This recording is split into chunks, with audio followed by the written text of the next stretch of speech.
Well, hello, lovely listeners. Today I have the wonderful Joanne Fawcett. Joanne is in Portland, Oregon. It is Oregon, isn't it? Yes. Yes. God, my memory's getting worse. So Joanne is a native of Californian, but obviously now in Portland.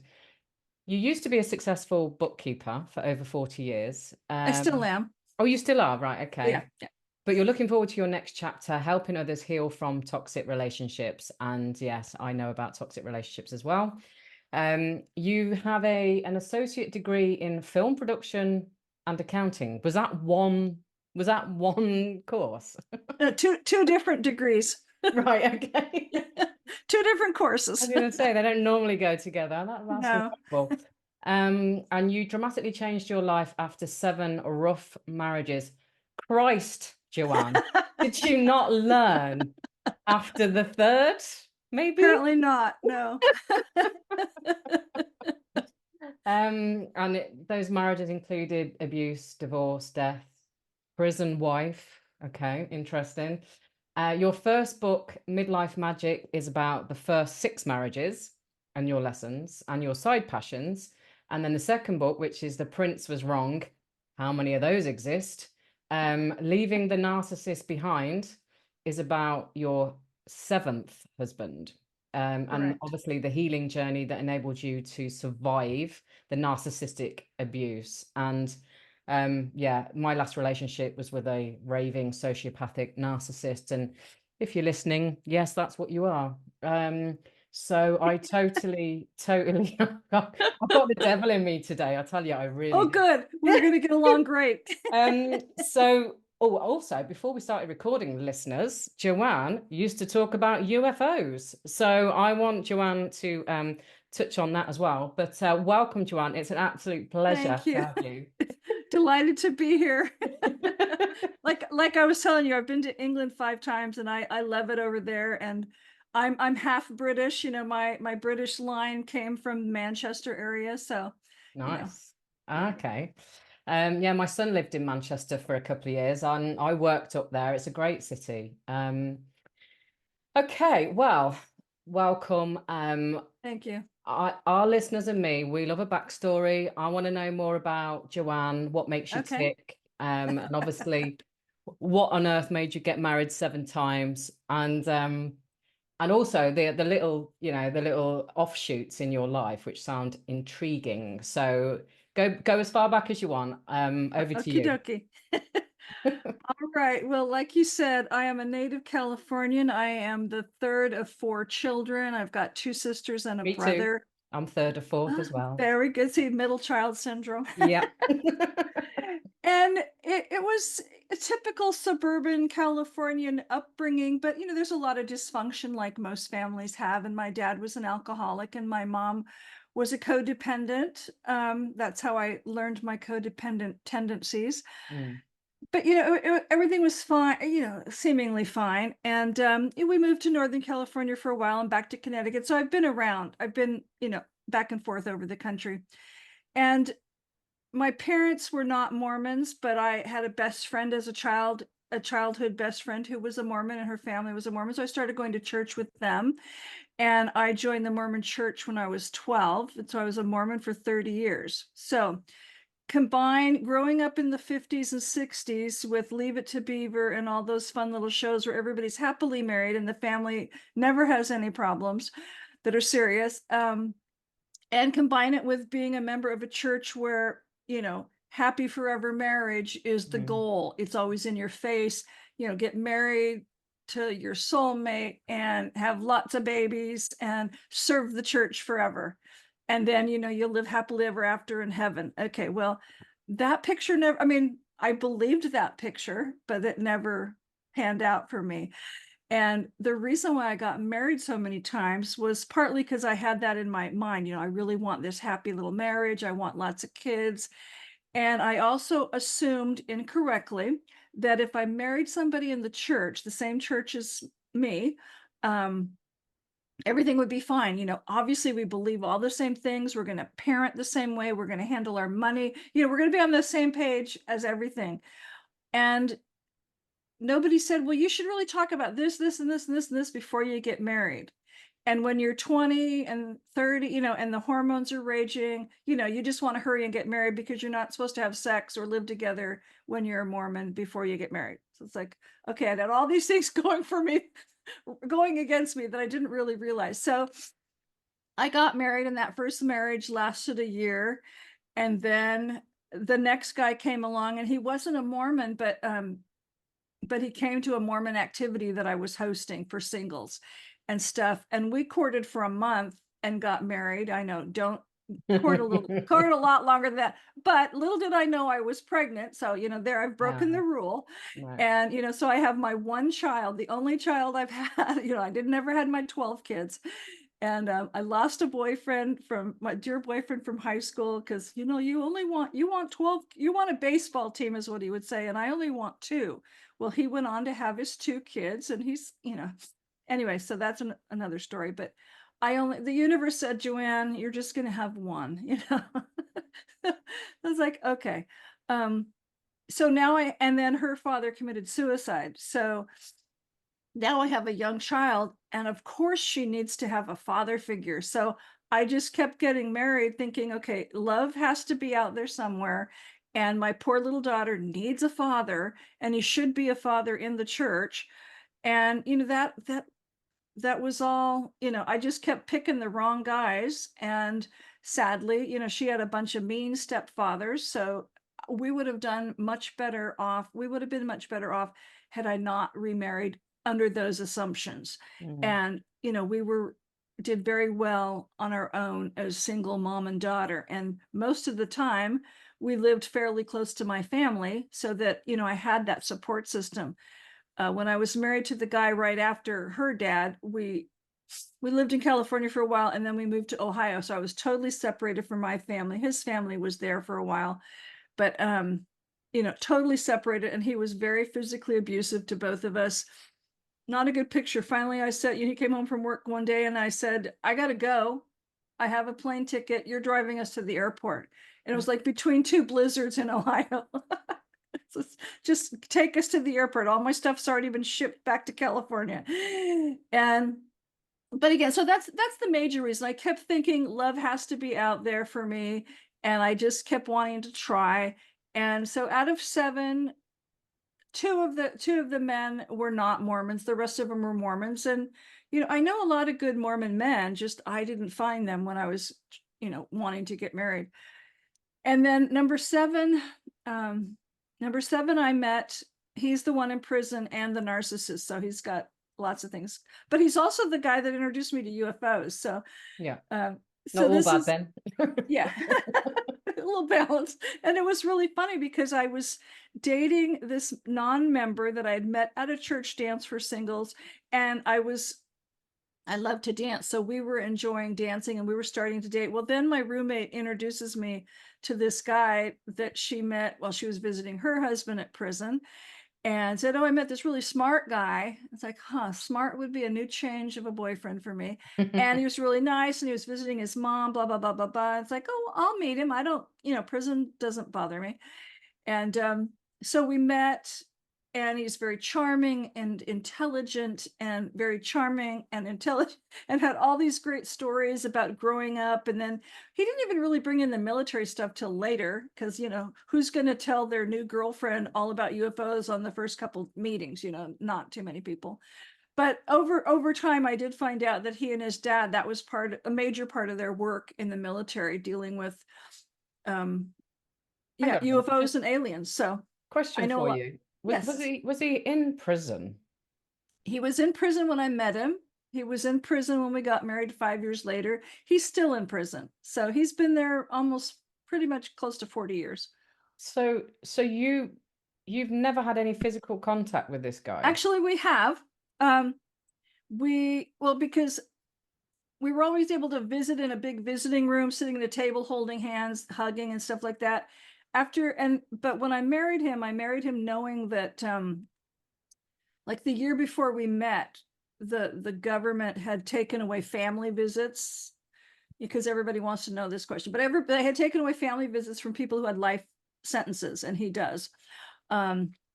after we'd been married, I want to say 15 years, maybe, somewhere along in there, um, the government, new governor and all that, they gave family visits back to lifers.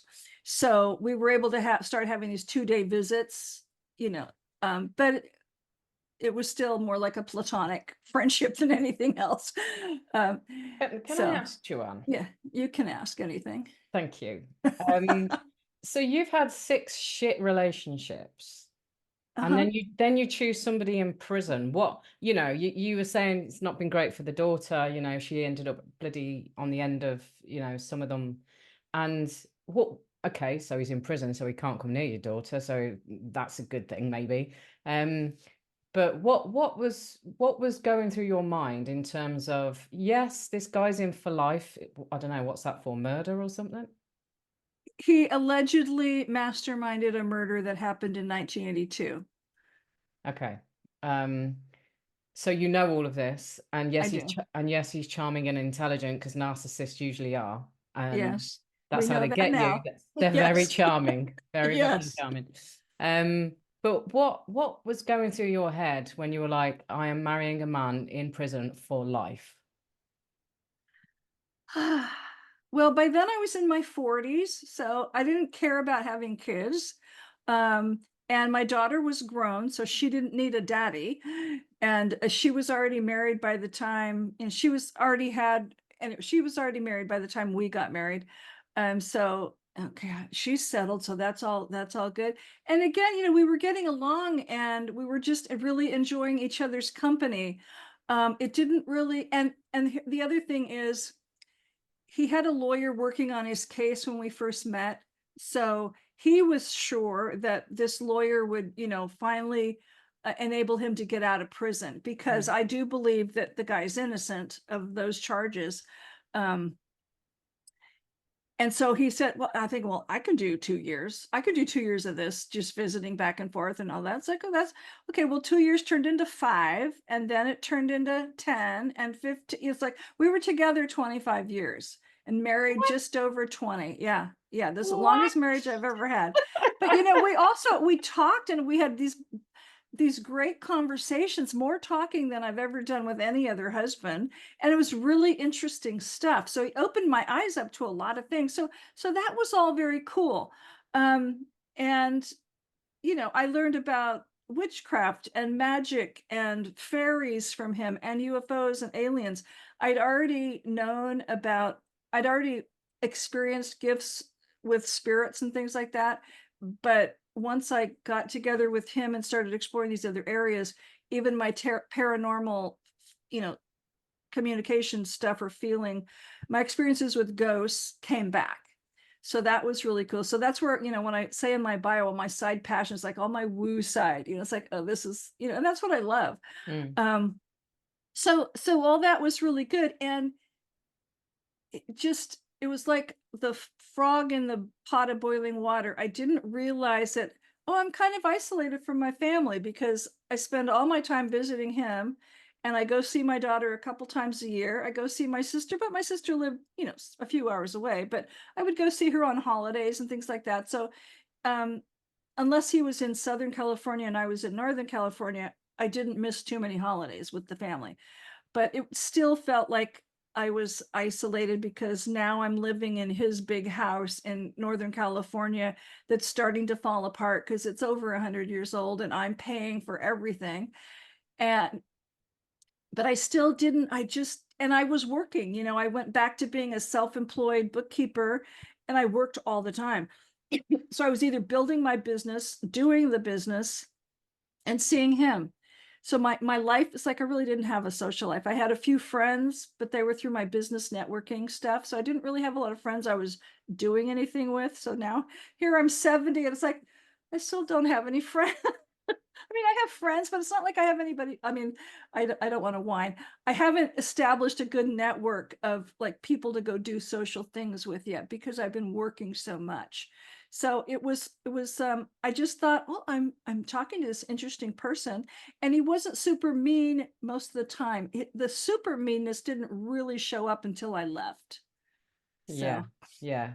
that tends to happen when things go wrong and they don't get their own way, and yeah. And I knew, he always said, well, I'm spoiled. He was an only child. And so I really knew how spoiled he was, because his parents, well, especially his mom, doted on him. He could do no wrong. But he's a spoiled brat. But but I also, oh, I lost my train of thought. Oh, so I always knew he was spoiled.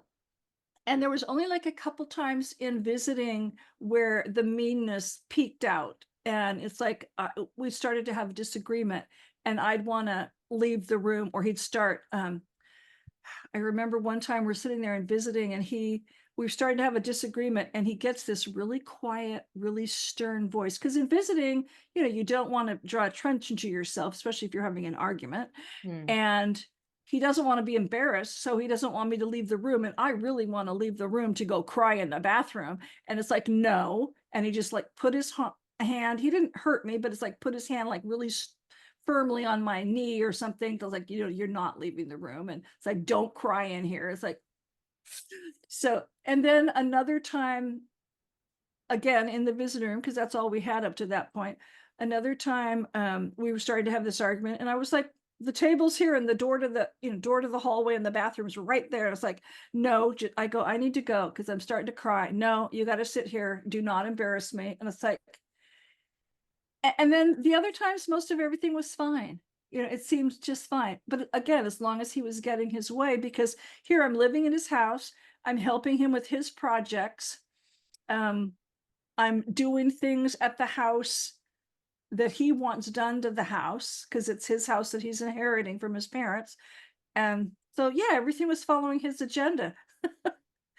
And I just didn't even hardly try to rock the boat. So it's like, it wasn't until I left, COVID hit, and I left. And because by then I had already started thinking like, this relationship really isn't serving me the way it's like, not all, I don't think my needs are getting met. No shit, Sherlock.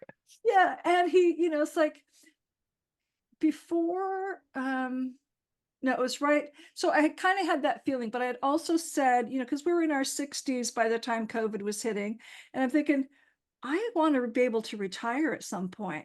I started saving for retirement at 60. So people start way sooner than that.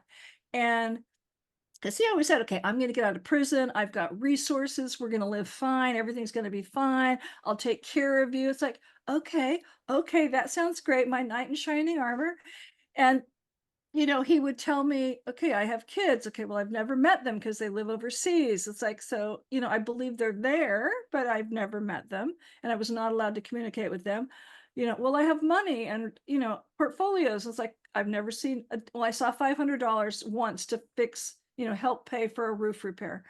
It's the only money I ever saw from him. I got a few gifts because I think he had some money available, like in the beginning of our relationship. And then the lawyer he had frauded him and, embezzled a lot of money. And so, but anyway, and of course the story was, well, when we got married, it's like, well, I decided not to do a prenup, so they're cutting me off from my allowance. It's like, okay, I think I would have rather had a prenup at this point, because then you could have still had your money and I wouldn't have had to pay for everything. But so it just became this, again, right as COVID was hitting, I was realizing, it's like, honey, let's start thinking about how we start downsizing and how we start preparing for a retirement. Whether you get out when I'm 70 or 80 or 90, it's like, I don't want to be working till I'm 90 and drop dead at the computer, because that's all I do. I work. And I grew a very successful bookkeeping business, and I'm still doing it almost to the same degree as I was when I was married to him. I've cut off a few clients because I want to start slowing down. And I've started collecting my, Social Security, my pension, my government pension stuff, but I never had like a work-related pension. And anyway, so I said, well, we need to start having a plan for us to like downsize and retire. Okay. And nothing happened. And then COVID hits, and visiting was closed off for a year. And I had also right as that was starting, before the big lockdown, but almost like a week away from the big lockdown here, I took a psychic development class. Nice. And that was fun. I loved that. And at the end, our like closing exercise ritual, whatever you want to call it, was like, cut the energetic cord with something that no longer serves you. It's like, oh, there's a good one. And it wasn't that I wanted to get divorced. It was like, I need to change the relationship from the way it is, because it's not working for me. And, like, you don't just tell a narcissist, this isn't working for me, here's what I want. Well, I learned that the hard way, but at least I got the ball rolling. And then COVID hit, and I'm sitting in this huge house in California with the oak trees creaking and swaying over the house, and me worrying what's going to go wrong next at the house, and is the tree going to fall on me today, type of thing. And my sister and my daughter, like, you got to get out of there, you got to get out of there. So I moved to Portland, Oregon during COVID, primarily to be with my daughter. And because her family, we live 6 blocks apart, so at least we could be in the same quarantine bubble, and at least I could be around somebody to talk to and see in person almost every day. Because for a while we were having dinner every day. I would go over to her house, and I would have dinner with her and the kids, and that was great. That really helped me get set up here.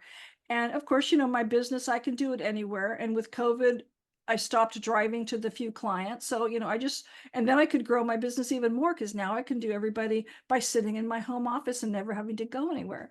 So that part was great.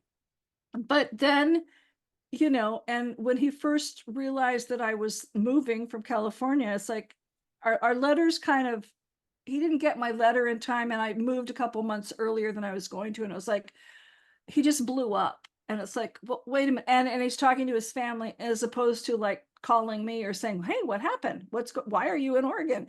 And, all of a sudden I get this explosive letter. I'm going, okay, well, this isn't good. And so over time, I started explaining to him, okay, does not mean I want a divorce. I just needed to get out of there because of COVID. And I left the house in the hands of a caregiver or a house sitter, or whatever you want to call him, who he turned out to be not so great. But anyway, so I didn't abandon the house, but all of a sudden, get all your stuff out. This is he just started blowing up.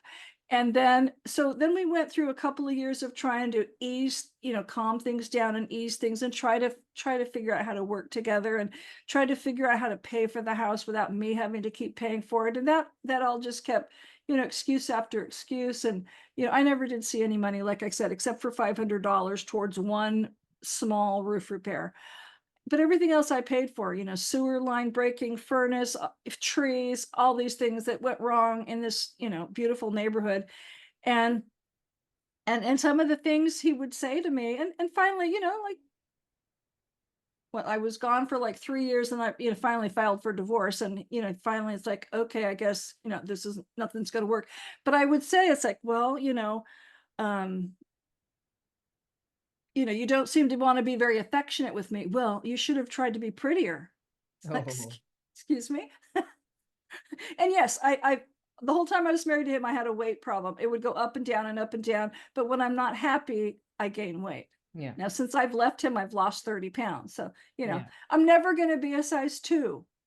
Any man that wants to date me is going to just have to know that I will never be a size 2 or 8 even. It's like, it's just, it is what it is.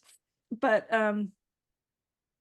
amazingly, I have gotten a lot healthier. I'm not perfect, but I've gotten a lot healthier. I take care of myself. And no, it's funny, because you try to meet these people, and I go, no, I'm not an athletic woman. I don't consider, it's like, I'm not going to do all these sports with you. But, I walk all the time, and I'm not a couch potato, and I like to get out and do stuff. But anyway, it's just kind of funny. But, and I wrote a book. I wrote the first book during COVID, and it's like, well, you wrote your book, and instead of, turned your back on my projects. It's like, it's not okay that I do something for myself. Yeah. And, What inspired you to write the first book? a lovely woman who's a psychic and a dear friend that I met years ago at a UFO super soldier conference.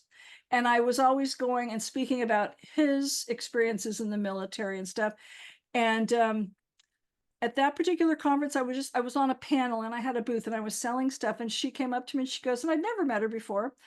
And she goes, well, when are you going to write your next story? I go, well, he'll be writing something soon, because he was always writing these reports about the different. No, I mean, when's your story coming out? I go, me? I don't have anything to say. Oh, yes, you do. And I said, yeah, nah. But when I was a Mormon, I wrote, I'd started, like, you're supposed to do family history. So I had a lot of like life history stuff written down. And then I started writing down other experiences. And so it probably took me a good 10 years before I got serious about it. And even before COVID hit, I ran into one of my former bookkeeping clients who is an author, and she was like a writing coach, and she was running like a writing group. So that was lovely. We could meet, I don't think it was once a week, but it might have been just once a month. And we would like to go into meditation. We would share what we'd written. She'd give us a writing prompt and we'd just write and practice. And that was fabulous. But they were thinking, oh, this woman's pretty odd. She's writing about UFOs and witchcraft. Da, da, da, da, da. I go, okay, well, then I'll do it chronologically. And so I started with, here's my childhood. Here's each of the 7 husbands, because at the time, number 7 and I were getting along. And then here's chapters on my UFO sightings and my paranormal and my elementals and my magical practice and all that. And because in my 40s, I would say is the first time I changed my life, and now in my 60s. So it was that woman who spurred me on. And I never thought of myself as a writer. But Yeah. again, it was this wonderful creative thing to work on while I was going through all this other crap, and also to give myself a creative outlet. Yeah. Okay, cool. So, because I've been toying with the idea of a book myself for ages. People do, don't they? Years and years and years. And it's just applying yourself and dedicating that time, um, and sort of knowing where to start. But you just got to write, haven't you? And the rest will follow. And even if you never publish it, just Yeah, write it, yeah, yeah, even yeah, if it's only for exactly. yourself. Yeah. And I it was funny because I used to journal a lot, and then I stopped. And then I had one date with this guy who said, oh, I journal every day. I'm thinking, oh, that's thank you for reminding me. So I've been, we had one date, but he got me back into the practice of journaling. So it's like, I've been journaling almost every day now for almost a year. Okay. And it's lovely. And for me, I have discovered that writing is very therapeutic, and it's also very part of my magical practice, because when I'm writing and when I'm walking, I'm getting inspiration for what to say. And especially when I walk, um, especially if I have a talk coming up, or I need, it's like, what do I say? How do I say what I need to say in this particular chapter? And just thoughts come to me. So my guides help me, especially when I'm walking. So it's become this combination: therapy, healing. The writing has been part of my healing journey. So, and what's interesting with book 2, one of the editors for book 1, I had 2 different editors, and the second one I used is a lovely woman, and her ex-husband is also a narcissist, and she's currently working on a book of poetry about that. But she goes, we're just finally met in person. She goes, you should write the next book about that. But oh yeah, right. And then lo and behold, it's like, yeah, I need to do that. Mm. And so I did. And again, and then since I moved here, like for 3 years, I got all these mean letters. So now it's like, look at all this fodder I have for the book, Yeah, because it's absolutely. based on all these quotes from his letters. So Wow. it's like I have, I can hear his voice and I've saved them all.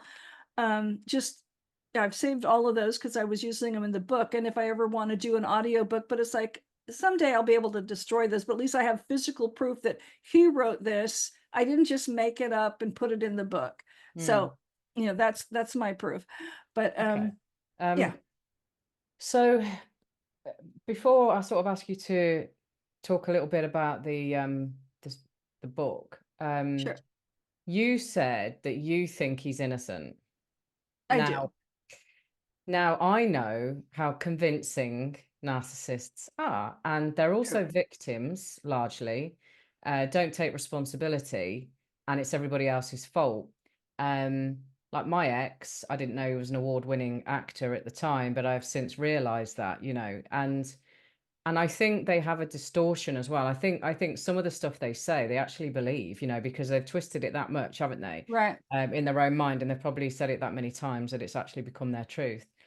So are you 100% convinced that he's innocent? Oh, maybe 99%.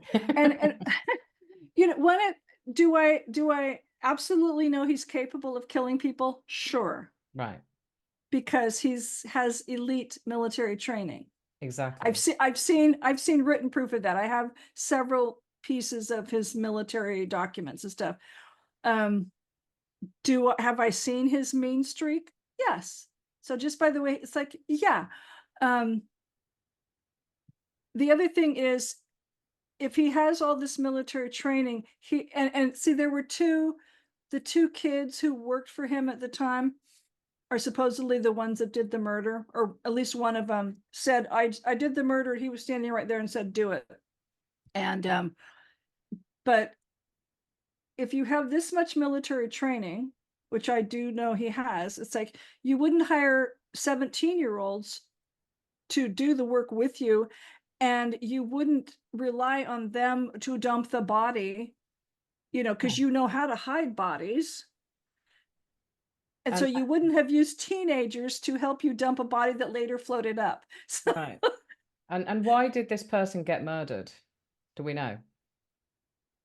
well, supposedly, we'll just go with the public story, because again, I don't think it was that person that was actually murdered. I think they killed somebody else and he went off into witness protection for some other reason.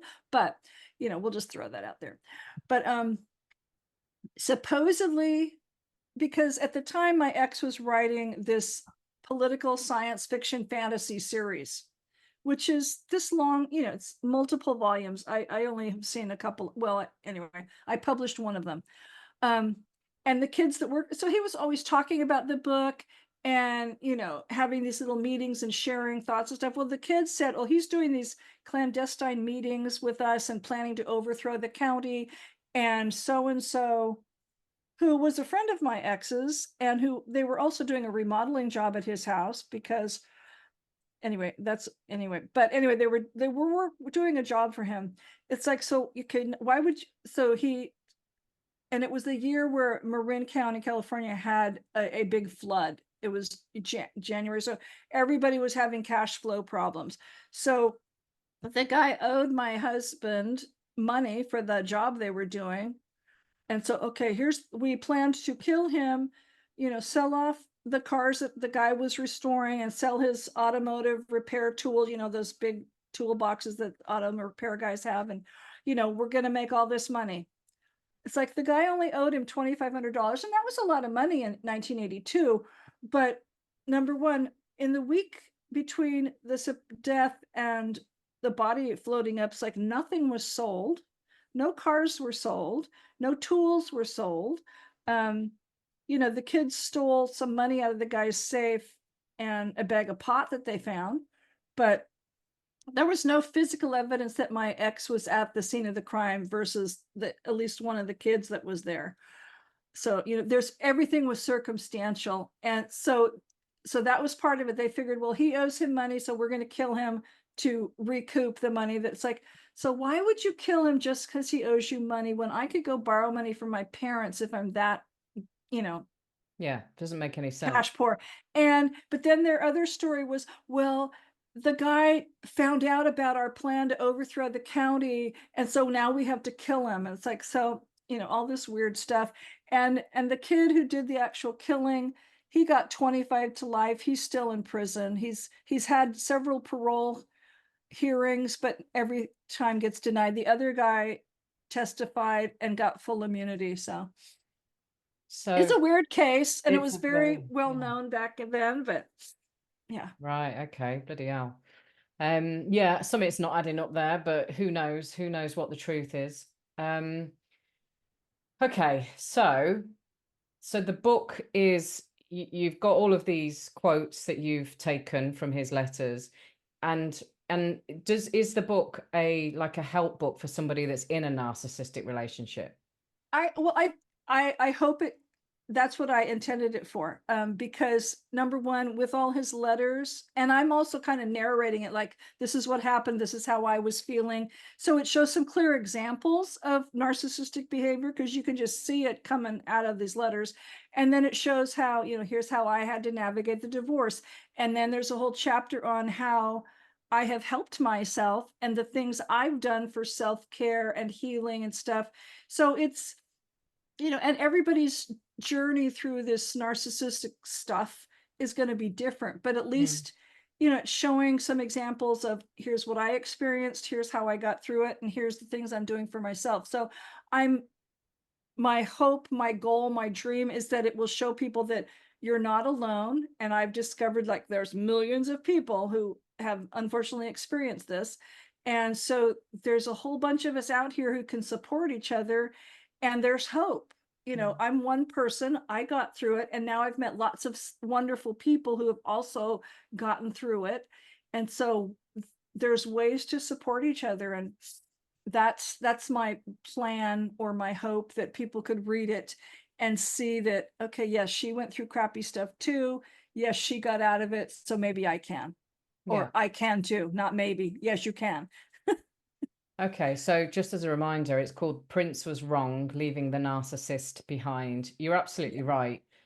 It seems rife. I didn't even know what a narcissist was until, I didn't either. yeah, until I was out of that relationship. And, a friend of mine kept saying, he's a narcissist, he's a narcissist. And I'm like, no, that doesn't sound like him. That doesn't make any sense, and you make all these excuses. And then as you said, when the behavior gets vindictive or worse, then you really start to see what that means. And when you're an empath, which I'm sure you are, with all of your witchy woo ways, they're like flies around shit, aren't they? Because we are the forgiving ones, we are the kind ones, we are the ones that sit and listen, we are the ones that want to help, probably want to fix. And yeah, so I totally get that. What would you say if I was to say to you, I mean, obviously it's a massive journey and you were married a long time, albeit a very unconventional marriage.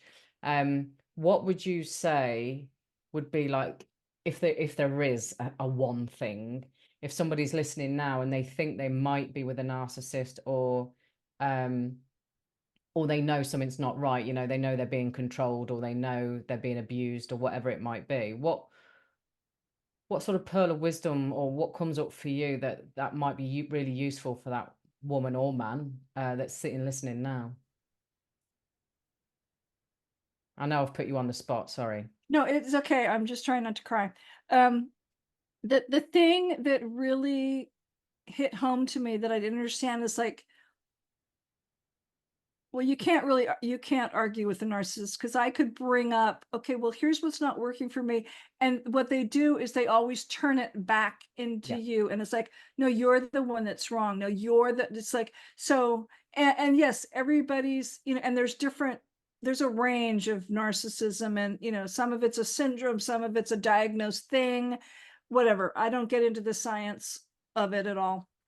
But, if your spouse or your partner or your child or your, whoever it is the narcissist in your life, it's like, if they're making it out that, you're always the one that's wrong Mm. and you're nuts, or, it's like, well, you're just crazy, or, they're always trying to make you out to be the bad person if they're not getting their way. I mean, that's pivotal. And the more letters I got from him, or the more things I would try to bring up saying, well, this is how I'm thinking about this issue.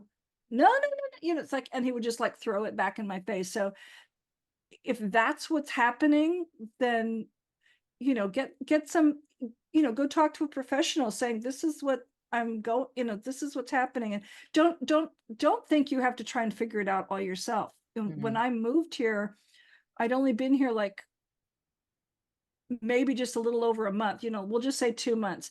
And I walked by this sandwich board sign that is a lovely, lovely image of this therapist who's, I specialize in narcissistic abuse. I'm going, oh, that's what it is. And, she's been my therapist now for 3 years, and I Right. still use her, even though, most days I think, oh, I'm all healed now, but there's still things that come up, and I'm still, still dealing with the house piece that's turning into a nightmare that won't go away. But anyway, so the pearl of wisdom is, get some help.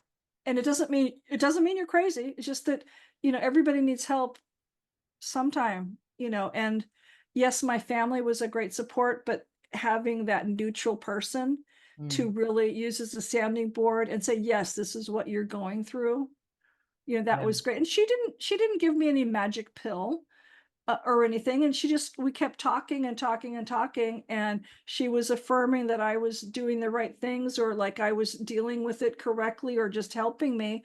Um, so I don't know if that answers what you wanted, but No, it, it does. It's okay, interesting. good. So you're having counseling, if you like, therapy sessions to help you get it out there and get some kind of reflections back and make some sense Right. of things, and that's been cathartic for you.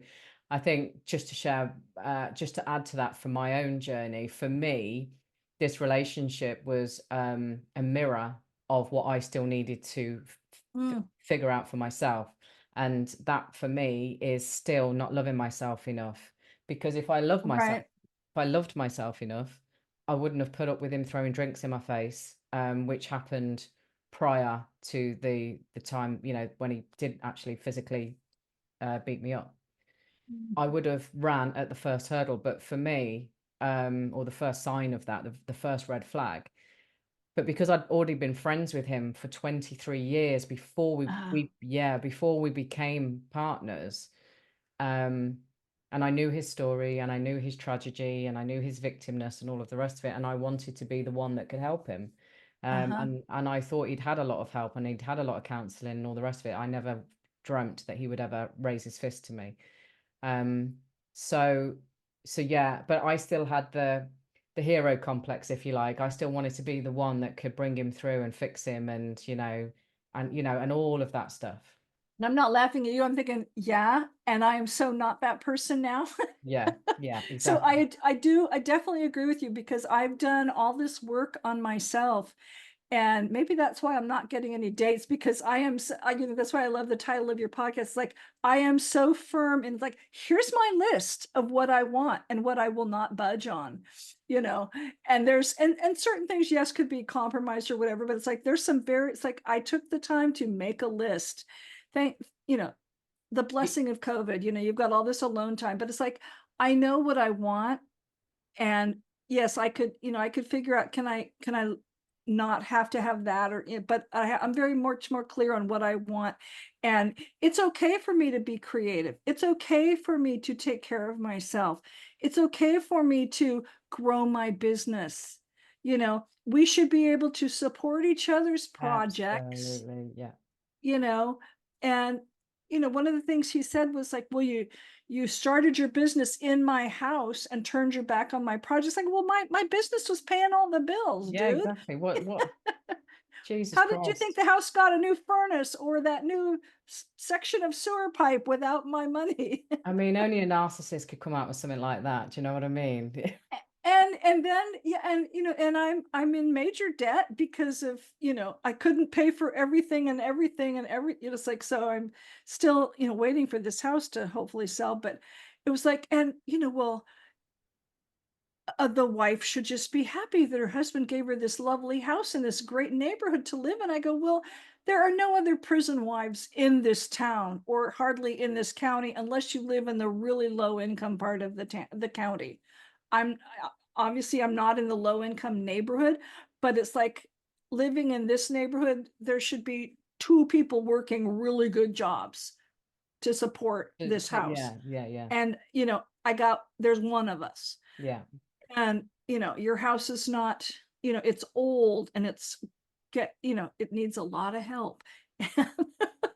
And so it's like, well, you should just be grateful to help with a little upkeep. I go, $3,000 tree removals and $8,000 sewer pipe that's not a little upkeep. Yeah. And he's out of touch. He's been in prison for 40 years. He hasn't got he hasn't got a clue, has he? Let's be honest. No, Um, no. okay, all right. So, um, So I'm glad your boundaries are tighter these days. They And are. what I would offer, because you said, there's so many things now that need to be ticked. The tick boxes are taken with a pinch of salt, please, because yes, Yes. I get you. I know what you're saying. However, when you're actually ready and when you're on the right vibration, if you like, I'm all about the universal energy and all the rest of it, and the law of attraction. That is when, that person will come into your life without you trying, and match you where you're at. And some of those tick boxes might not be ticked, and that's okay, as long as they're not a raving narcissist or abuser. Um, and they're not in prison, please, Joanne. Oh, no, none of that. Then you can have your happy ending. I'm a big believer in that. And I just have to say, listeners, if you're listening rather than watching, you said you're 70. I am. Wow. I mean, no, she doesn't look 70 at all. Thank you. Because you said you grew up in the 50s and 60s, and I'm thinking, what? Because I'm 50 and I'm thinking 50s and 60s. Right, okay. See, I could be your mom. My daughter's 47. Yeah, so okay, right. I want to know about UFOs, and I want to know about your psychic development and your witchy stuff. So obviously there's a lot there, but um the psychic development stuff, were you always like that, and it was just always a fascination for you? And I didn't know I was. And I would have to say again, when I met him, the intuition started bubbling up, because I would say to him, blah, blah, blah. No, I go, no, I have a gut feeling. I have a feeling. And that has gotten stronger, especially when I've taken classes or, practiced and things. And so that has gotten stronger. I also know that, I thought I was listening to my intuition. It's like, well, that guy just turned out to be a jerk. And I thought my intuition said he was okay. So it's like, it's not perfectly honed yet. And the witchy stuff is I resonate with the Celtic British witchcraft craft. mm, Because that's what he introduced me to. That's what some of his partners were. And now I talk to that part. She's been dead since 1979, and we talk. I talk through a channeling medium to several spirits, and she's one of my favorite people. And who's so she? You said his partner. he's had several female partners over the years before prison. So he's had several partners, several kids. One of them at least was a very powerful witch from England. And now that he and I are not together, she and I talk fairly regularly. So she's been a very great mentor, teaching me little nuances about the craft and things. But it's all about setting intention. It's like I tell people, it's like, I'm not doing these big dramatic, sparks flying spells or anything. It's all about intention and creating my best life, and trying to get what I want, but in a good way. I don't do any dark stuff. It's never dark. So that's that. And again, the writing is a part of that. The intention is a part of that. I believe that my fairy realm is totally real, and I honor that. And it's all about honoring nature and Mother Earth. So that's basically where it comes down to for me. Now the UFO, again, I said I learned about that stuff from him. Yes, I watched Martian movies when I was a kid, but wait, that was all fun. I have had numerous UFO sightings on my own, and one was right above our head when I was at like a family visit at the prison. One came right over our apartment, and because we could stand outside on a patio, it's like, that's like 1,000 feet above us, and it was very real, and it was I could hear it and I could see it. It was a triangular craft with red lights. Could other people see it? Well, he and I saw it. I don't know if anybody else saw it. But my understanding is the military have created UFOs as well. So there are man-made ones, right? True. But this one, to my understanding, it's like our triangular crafts that the US military has. They can't necessarily go that low or go that slow. So I don't know. And he seemed to know who it was. and they weren't human. So that was fun, because that was on my 65th birthday on one of our wedding anniversaries.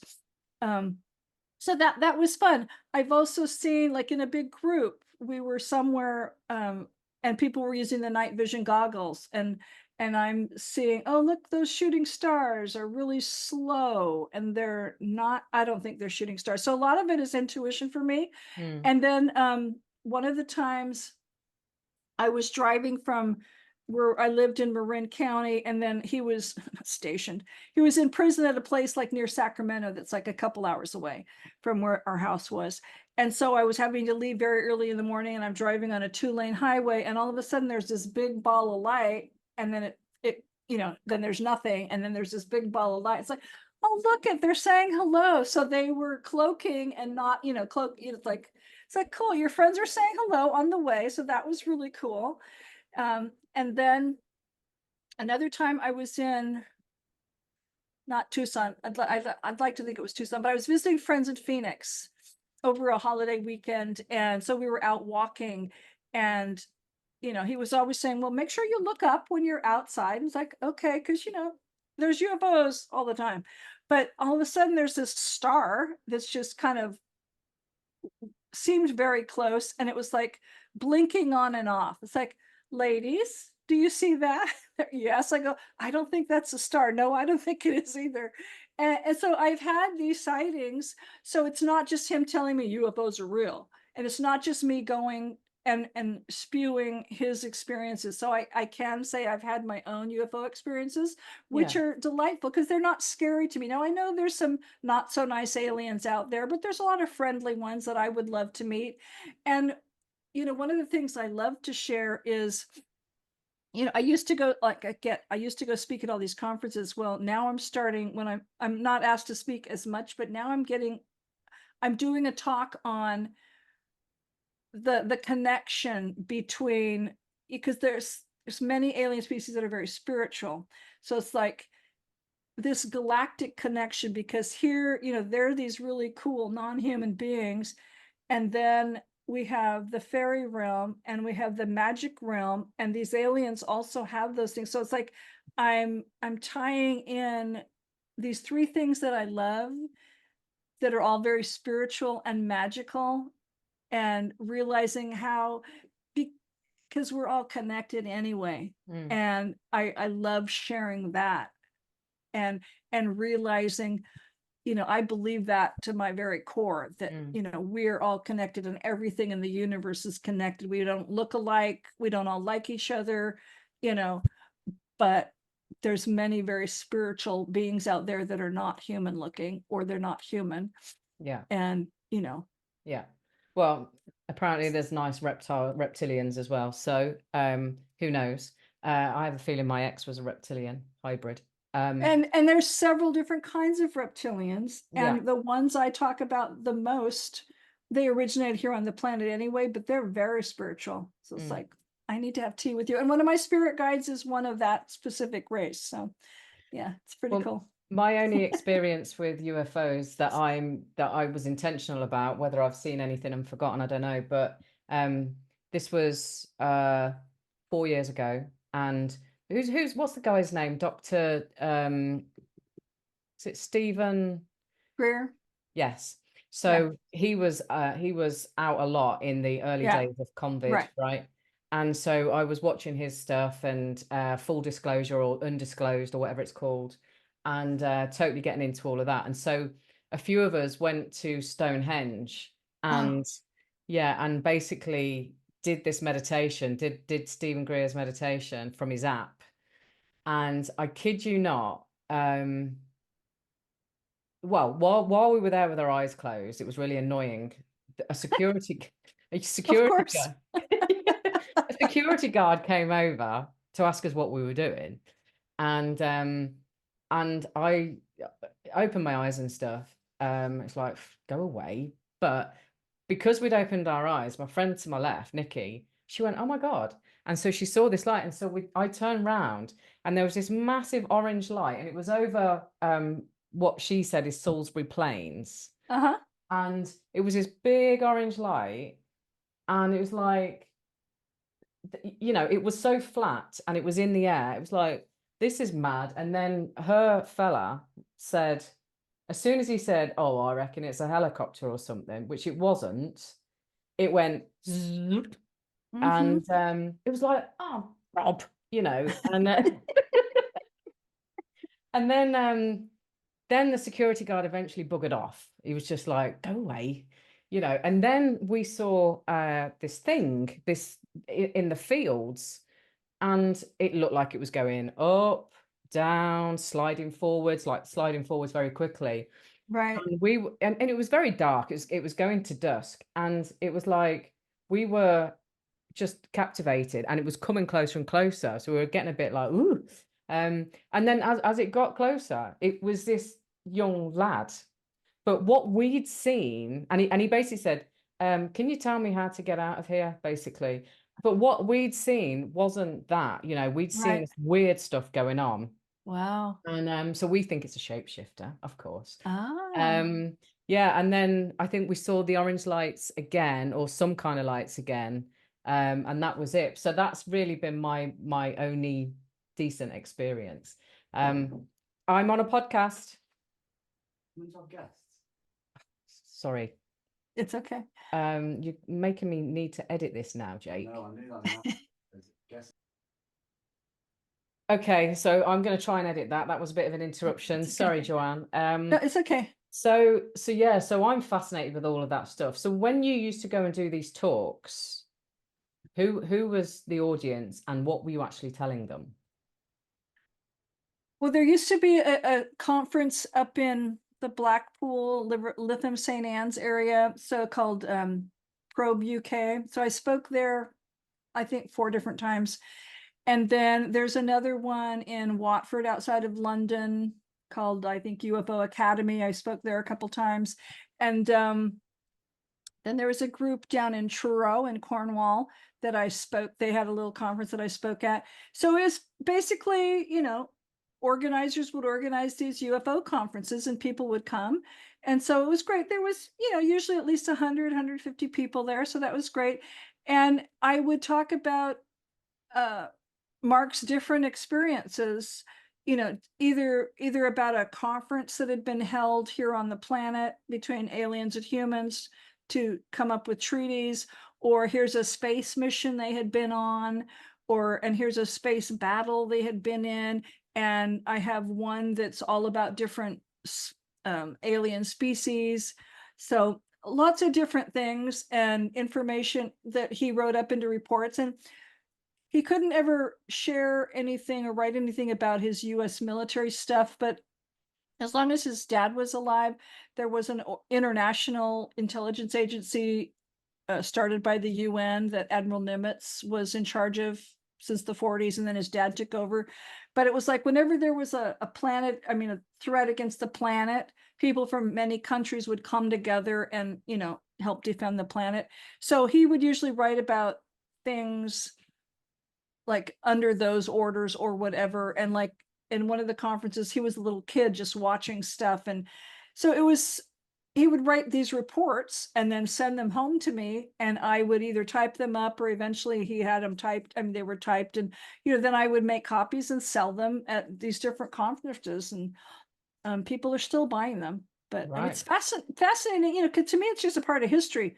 This is stuff that's happened that the mainstream media is not going to talk about. And most people at the UFO conferences are not talking about what the military are doing, because, you know, you couldn't talk about him. And he was under strict orders or instructions, like, okay, she can't talk about this or this, and while she's in England she can't name names. It's like, okay, well, I will when I'm standing over here and tell you about, you know, the king. Well, he wasn't the king, Prince Philip, you know, so and so's in charge of your space program. And you know, I could say names when I was off the podium. So stuff like that. And I've been followed, and but I've never been attacked or anything, but I've been followed. And, you know, people are very mindful of what most people are talking about at different UFO conferences. There's always somebody there monitoring things. So it's an interesting world. Wow. Yeah.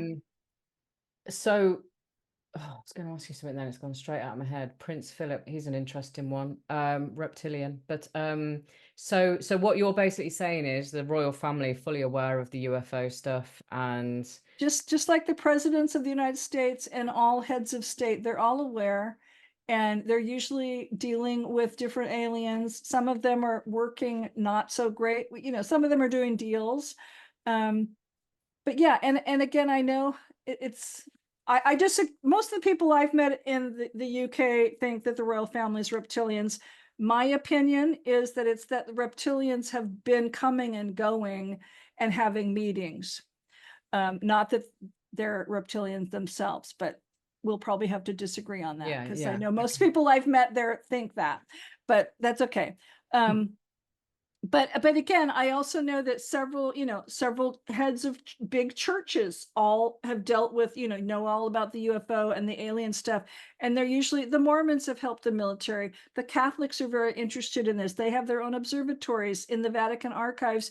They collect debris from fallen spacecraft and things. So all these important people and organizations know about this and usually are helping and working together. They just have all agreed to not tell the public about it. Okay, so two things on that, and we're going to need to wrap up soon. Yeah. First thing is, why do they keep it from the public? I was always told, and I don't know that I believe this or not, but I was always told that the military still feels that the general public cannot handle the truth. That they would all cause this massive panic. And again, if you start talking about this,